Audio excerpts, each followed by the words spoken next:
Look, I know asking young adults to do any kind of task is nearly impossible, even if it is deciding this country's next leader for the next 5 years. Voting is boring and difficult, I get it. And one person's vote doesn't really make a difference, right? Wrong. Let me set the stage for you. Last year, Mike Clark versus Paige Sundquist for class president. And it was down to the wire. Both sides were doing so good. And Mike Clark lost by 5 votes. Literally a handful of votes made all the difference. It could have went in either one's direction. And that's kind of like what happened last election too. The Conservatives won with a majority vote of 39.9%.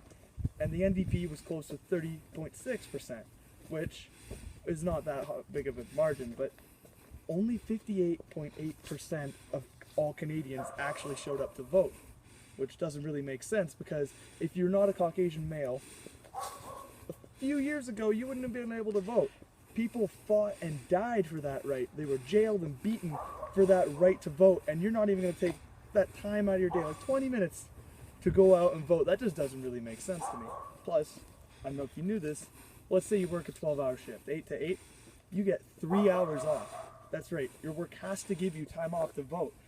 And like I said, it doesn't take a whole 3 hours to vote. So with that time you have left, you can, I don't know, maybe watch the Jays game. The government is looking out for you, but you have to take your rights and responsibilities and use them.